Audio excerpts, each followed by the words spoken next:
Olá, está no ar MP Cidadão. E no programa de hoje, nós vamos ficar por dentro dos principais destaques do portal do Ministério Público no quadro Minuto MPRJ.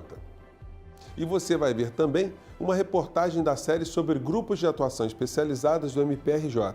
Aqui no estúdio eu vou receber a doutora Márcia Maria Tamburini Porto Saraiva, ela que é Procuradora de Justiça e coordenadora do Laboratório de Análise de Orçamentos e Políticas Públicas, o LOP. Também estarão conosco o auditor de controle externo do Tribunal de Contas do município aqui do Rio de Janeiro, Leonardo de Souza da Conceição, e o especialista em regulação da Agência Nacional de Petróleo, Rodrigo Valente Serra, cedidos ao MPRJ e lotados na equipe do LOP. Está no ar para todo o Brasil, MP Cidadão, Ministério Público mais perto de você.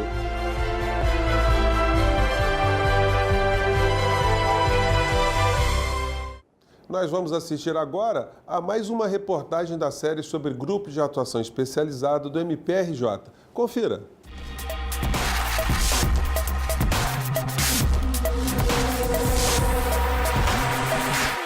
GAEC, Grupo Especializado no Combate à Corrupção.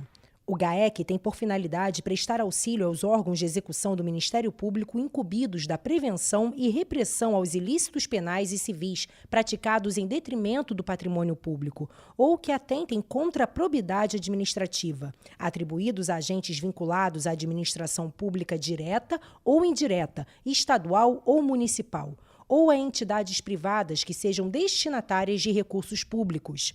O GAEC foi instituído em dezembro de 2016, mas as atividades começaram mesmo no ano de 2017.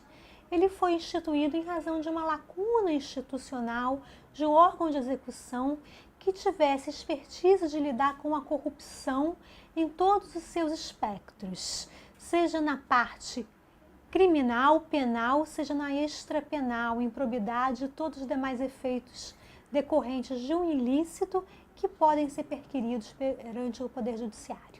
A corrupção é crime e pode ser considerado um dos maiores problemas do nosso país. São crimes contra a administração pública, crimes relacionados a licitações e demais certames de interesse público, crimes de responsabilidade de prefeitos e vereadores, crimes de lavagem ou ocultação de bens, direitos e valores, e crimes envolvendo organizações e associações criminosas. De acordo com a promotora de justiça Patrícia Vilela, coordenadora do GAEC, o grupo vem atuando para combater esse mal que afeta o bem-estar da população em todos os sentidos.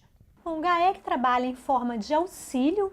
O promotor de justiça que se depara no seu dia a dia com um caso que é típico do GAEC e as hipóteses estão previstas na resolução respectiva, ele pede o auxílio do GAEC, a coordenação examina se é o caso ou não da investigação se processar dentro de um grupo de atuação especializada e, sendo o caso, então, nós acolhemos esse requerimento de auxílio, é designado um ou dois promotores de justiça para trabalharem aquela investigação e há reuniões constantes, diálogos constantes entre esses membros que fazem a investigação e a coordenação.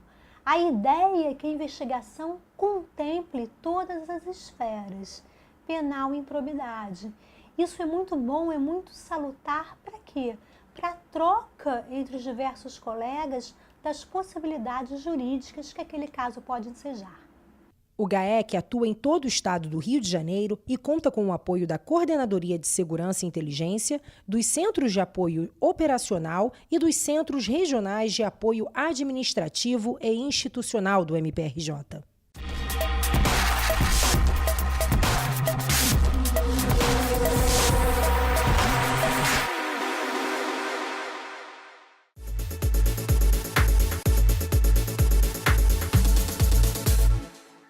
E agora nós vamos saber quais são os principais destaques do portal do Ministério Público no quadro Minuto MPRJ. É com você, Patrícia. Olá, José Fernandes. Vamos começar o Minuto MPRJ de hoje falando sobre meio ambiente. O MPRJ ajuizou uma ação contra o município de São José do Vale do Rio Preto por fornecimento de água contaminada à população.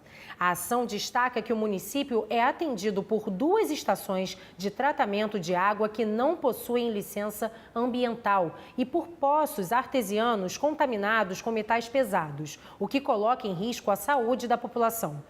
O MPRJ requereu um plano de trabalho para a solução do problema e a implantação de sistema de controle e monitoramento da qualidade da água servida à população.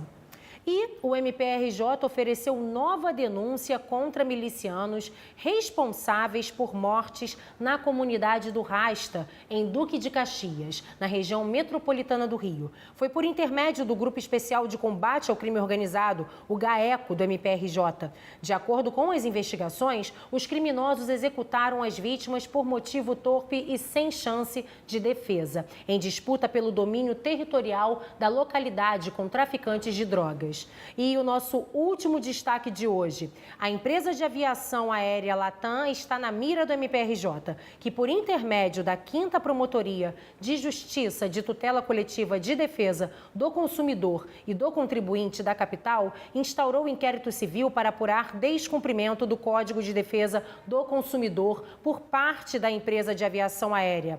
A Latam pretende cobrar por marcação de assentos em voos domésticos. No pedido de abertura de inquérito, a promotoria solicita que a Latam seja notificada para que preste esclarecimentos sobre os fatos em investigação, no prazo de 30 dias. Esses foram os principais destaques do nosso portal. Quer saber mais? Acesse o site mprj.mp.br. Por hoje é só. Até a próxima, José Fernandes. Obrigado, Patrícia, pelas informações. E agora a gente vai fazer um pequeno intervalo, mas você não saia daí porque MP Cidadão volta já.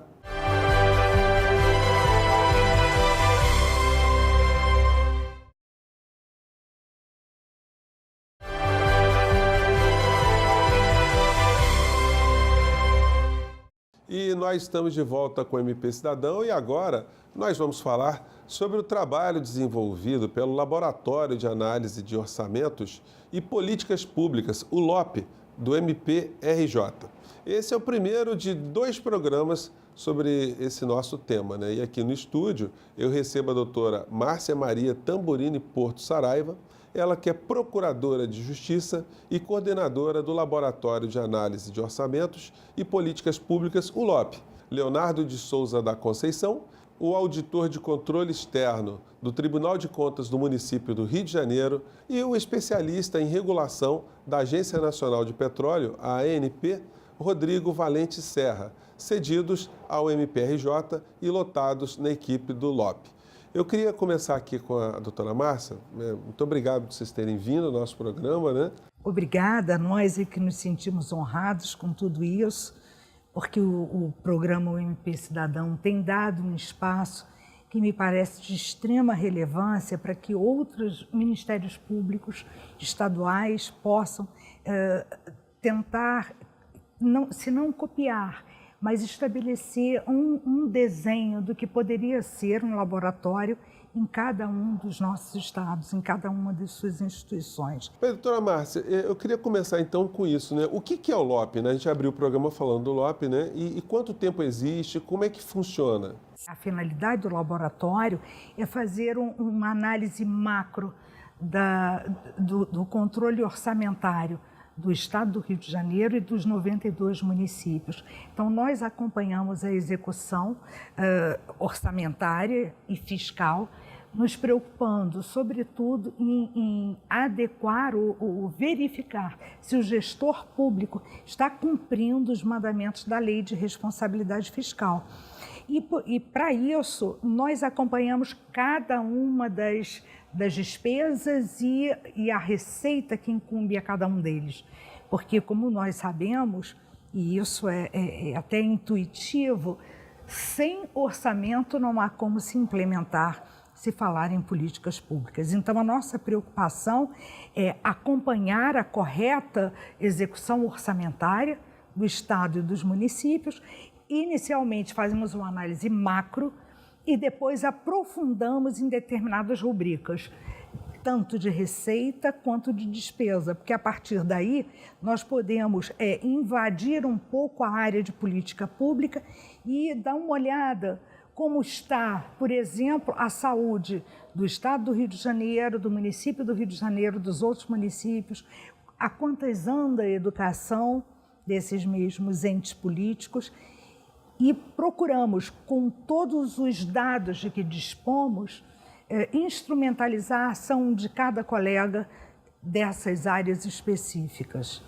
E nós temos conseguido inúmeros resultados, excelentes resultados positivos.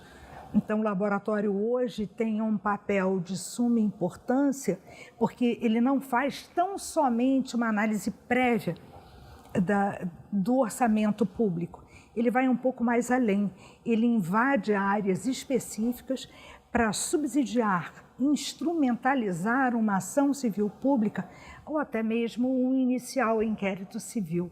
Doutora Márcia, eu queria pegar a opinião do Leonardo sobre a confiabilidade dos dados, né, que são fornecidos para vocês fazerem análise.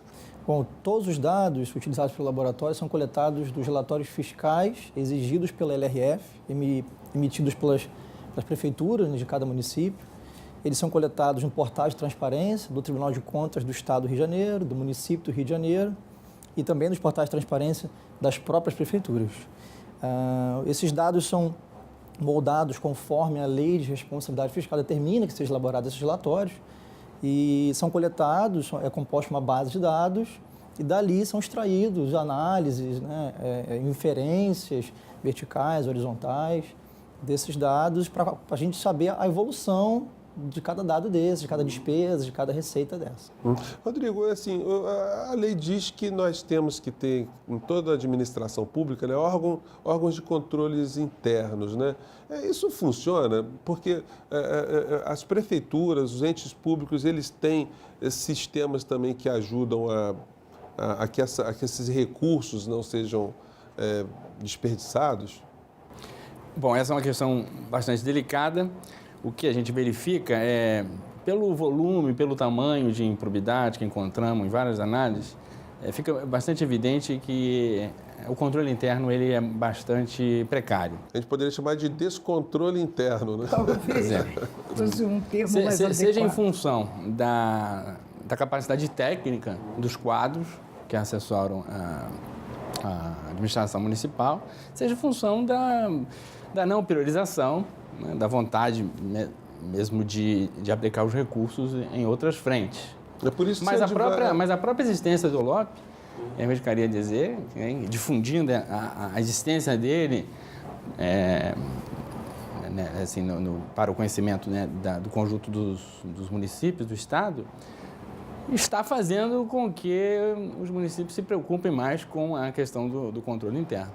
Doutora Márcia, inclusive algumas propostas políticas vão no sentido de que determinados setores da administração pública deveriam ser extremamente profissionalizados, né? Porque esse tipo de coisa que o Rodrigo está dizendo, a gente percebe muito que determinadas pessoas que estão no controle, elas estão ali por indicação política e isso acaba contaminando, né, de um certo modo. E essa observação do Rodrigo foi muito própria, muito oportuna, porque é o que nós verificamos no dia a dia do laboratório, do LOP. Existem áreas sensíveis, e essas áreas sensíveis são, me parece, aquelas áreas de despesa vinculada, saúde, educação e assistência social. Não se pode colocar nessas áreas de política pública de extrema relevância para a população uma pessoa que tenha, por exemplo, uma formação em matemática, sem nenhum demérito aos matemáticos, muito pelo contrário, apenas para mostrar que a qualificação técnica dele não tem nenhuma pertinência com a saúde pública, por exemplo. Pode ter até um certo viés com a educação, mas não com a saúde pública. Nós precisamos de técnicos e de gestores preparados para cuidar dessa área. A parte de assistência social, essa função muito mais ampla, porque abarca os portadores de necessidades especiais e idoso, enfim. Essa, então, tem uma sensibilidade ou uma natureza talvez um pouco mais específica e que exige mais ainda do gestor. Então, me parece que a preocupação hoje não pode se voltar tão somente para adequação ou para um planejamento responsável do orçamento. Deve ter uma preocupação muito maior com as políticas públicas que deverão ser utilizadas. E, se você me permite, me parece que o Rodrigo tem um dado interessante a respeito do município de Maricá, que nós fizemos um levantamento recente, pontuamos todas as receitas e despesas do município de Maricá, e Maricá tem recebido uma quantidade expressiva de dinheiro por conta do royalty. Doutora Márcia, olha, essa pergunta, esse esclarecimento é muito importante, mas a gente vai ter que fazer agora um pequeno intervalo e na volta eu devolvo a palavra para Rodrigo. Não saia daí porque o MP Cidadão volta já já.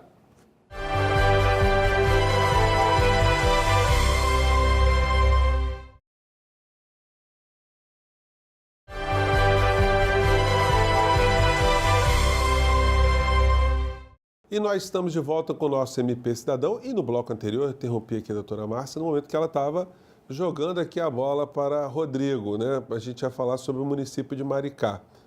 É com você, Rodrigo.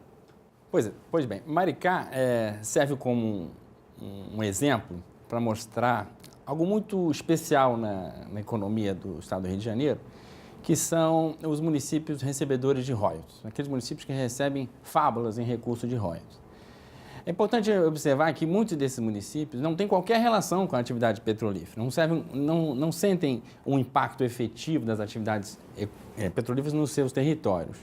Então, por que são grandes recebedores? Porque teve a sorte geográfica de terem as projeções do seu litoral, abraçando campos petrolíferos importantes, como é o caso de Maricá. Por que Maricá está sendo sublinhado aqui, está sendo iluminado o caso? Porque, em geral, a imensa maioria dos municípios brasileiros não podem fazer investimentos sob o argumento, muitas vezes verdadeiro, da falta de recursos. Então, Maricá, como os demais municípios grandes recebedores de royalties do estado do Rio de Janeiro, deveriam ser um laboratório positivo, mostrando para o Brasil como se faz política pública com capacidade de investimento. E é justamente ao contrário que a gente vem observando. O cientista político Fernando Abrúcio fala bastante que há uma relação que se chama pacto homologatório, que se estabelece entre o prefeito, vencedor da eleição, e a Câmara. Esse pacto homologatório significa, em linhas gerais, tudo que eu fizer, a Câmara aprova, ou seja, já está pré-estabelecida a aprovação na Câmara. Muito bem. E por que lembrar desse pacto homologatório nessa fala sobre os municípios petrorrentistas? Me parece que esse pacto homologatório ele continua vigindo nesses municípios. Acontece que esses municípios eles inflacionam esse pacto. Ao invés do município pegar recursos, um parênteses importante, olha o caso de Maricá. Maricá, em 2016, teve uma receita de em torno de 650 milhões de reais ano. No ano seguinte, essa receita dobrou. De um ano para outro, o município recebe 2 vezes mais. Chegou a quase a 1 bi e 200 milhões. Então, deveria ser um município que deveria mostrar para o país como se faz política pública com recursos. Né? Ao contrário disso, o que a gente vê é um tímido crescimento dos investimentos, um crescimento considerado de gastos com pessoal.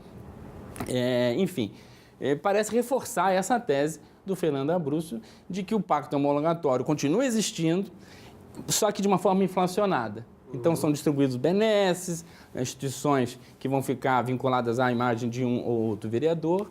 Enfim, é uma perda de oportunidade. Leonardo, vocês fizeram análise em 92 municípios, né? Como é que... Há como a gente traçar uma linha geral sobre esse tema nessa análise que vocês fizeram? Claro, nesse relatório foram abordados diversos aspectos de análise. pessoal, dívida, composição de gasto de pessoal, não só o montante total de gasto pessoal, mas sua composição entre ativos, inativos, pensionistas. O crescimento do gasto pessoal, mais uma vez, segregado em ativos e inativos. O resultado dos regimes previdenciários de cada município do Estado do Rio de Janeiro, bem como do Estado do Rio de Janeiro. Questões de royalties. Então, esse relatório que trata dos últimos 5 anos de exercício fiscal, orçamentário fiscal, traz uma análise bem macro, ainda que macro, muito abrangente, né, de todos esses aspectos aqui falados. Quanto à despesa de pessoal, já iniciada aqui com o Rodrigo, com a doutora Márcia, a gente percebe realmente que muitos municípios, dos 92 municípios, 21 já estão com a despesa de pessoal ao final de 2017, o final da análise, do período da análise, com a despesa pessoal acima da permitido pela Lei de Responsabilidade Fiscal. 92, 21 acima, sendo 30 mais deles já com as despesas ultrapassado o limite prudencial para essa rubrica, tendo, pela disposição da LRF, sendo proibido de aumentar despesas com o pessoal. Só para você ter uma ideia da magnitude desse valor, se somarmos todos os valores gastos com o pessoal em 2017, acima do permitido pela legislação, nós poderíamos bancar, orçar 12 municípios do Estado. Da ordem de 575 milhões de reais. Só o que foi gasto acima do permitido. Um valor expressivo. Então, fica, mais uma vez, a mensagem, né, para que os gestores busquem, com ou sem recursos, né, adequar sua gestão às demandas e à realidade financeira do município. Doutora Márcia, mas existem também situações excepcionais, né? A gente sabe que no Brasil, nós estamos falando do Brasil inteiro, nós sabemos que existem situações de calamidades públicas, de enchente, de desabamentos, enfim. E o orçamento ele acaba sendo modificado muito em função dessas sazonalidades trágicas, né? Como é que é o retrato disso hoje, doutora Márcia? Foi muito importante você ter colocado isso, porque no Rio de Janeiro, mais especificamente no nosso estado, nós vivemos essa realidade um ano atrás de 23 municípios decretarem calamidade financeira, 2 deles decretando esse estado de calamidade financeira em 2 áreas.